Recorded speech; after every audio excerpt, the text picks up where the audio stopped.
அவரை ஏற்றுக்கொண்டவர்கள் எத்தனை பேர்களோ அத்தனை பேர்களுக்கும் அவரால் என்ன செய்ய முடியுமோ அதை செய்து முடிக்க அவர் வல்லவராக இருக்கிறார். யோவான் சுவிசேஷம் 17ஆம் அதிகாரத்தில் அவர்கள் உம்முடையவர்களாக இருந்தார்கள், அவர்களை நீர் எனக்கு தந்திருக்கிறீர்.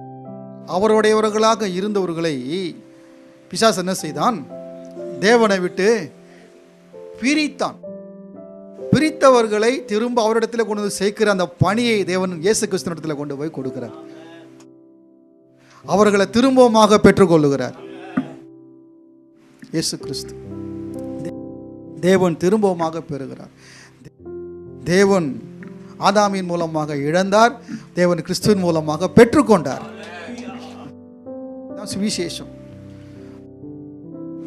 தம்மாலே தாமே நம்முடைய பாவங்களை நீக்கும் சுத்திகரிப்பை உண்டு பண்ணி உன்னதமானவருடைய வலது பார்சத்தில் போய் அவர் உட்கார்ந்து இருக்கிறார். அவரால் வேற யாரும் அதில் பங்கு பெறவில்லை. எந்த மனுஷனும் அவரோடு கூட சேர்ந்து கொள்ளவில்லை. எந்த தூதர்களும் அவரோடு சேர்ந்து கொள்ளவில்லை. அவர் தம்மாலே தாமே அந்த வேலைகளை செய்து முடித்திருக்கிறார். மனிதனுடைய பாவங்களை நீக்கும் சுத்திகரிப்பு. பாவங்கள் நீக்கப்படுகிறது. பாவத்தின் மூலம் உண்டானதான எல்லா விளைவுகளும் எல்லா பாதிப்புகளும் நீக்கப்படுகிறதான சுத்திகரிப்பை இயேசு கிறிஸ்து கல்வாரி சிலுவையிலே செய்து முடித்தார். மனிதனுக்காக சுத்திகரிப்பை உண்டு பண்ணி உன்னதமானவருடைய வலது பார்சத்திலே போய் உட்கார்ந்தார். உட்கார்ந்தார் என்றால் என்ன?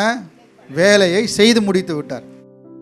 அந்த முடித்த அந்த செயலின் மேல் நாம் விசுவாசம் உள்ளவர்களாக வாழ்ந்து கொண்டு இருக்கின்றோம்.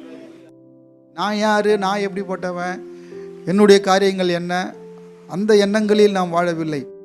அவர் என்ன செய்து முடித்தாரோ அந்த செயலின் மேல் உள்ள விசுவாசத்தினாலே நாம் வாழ்ந்து கொண்டு இருக்கிறோம். எபிரேயரெல்லாம் வாசித்தோம். இந்த பிரச்சனைகளை பார்க்கும்போது அவர்களால் என்ன முடியும் என்று அவர்கள் பார்க்கவில்லை. அக்கினியை பார்த்த உடனே என்னால் என்ன முடியும் என்று பார்க்கவில்லை. அவர்களால் ஒன்றுமே முடியாது. 7 மடங்கு அக்கினி பற்றி எரியும் போது அந்த அக்கினிக்கு முன்பாக நிற்கிறதான இவர்கள் யார்? இவர்களுடைய மாம்சத்தின் தன்மை என்ன, அக்கினியினுடைய தன்மை என்ன? அக்கினி தன்னிடத்திலே கொடுக்கப்படுகிற எல்லாவற்றையும் சாம்பலாக்கி பட்சித்து விடும். இவர்களுடைய தன்மை என்ன? இவர்களுடைய மாம்சம் அக்கினியினால எரிந்து போகிறதான சரீரம். இவர்களால் ஒன்றுமே செய்ய முடியாது. ஆனால் இவர்கள் அக்கினியை பார்க்கவில்லை, அக்கினியான தேவனை நோக்கி பார்க்கிறார்கள். எங்கள் தேவன் அக்கினியை விட பெரியவராக இருக்கிறார். தேவ நீதியை நிறைவேற்றி இந்த பூமியில தேவகுமாரனை போல வாழ்கிறதான ஒரு வாழ்க்கையை தேவன் நமக்கு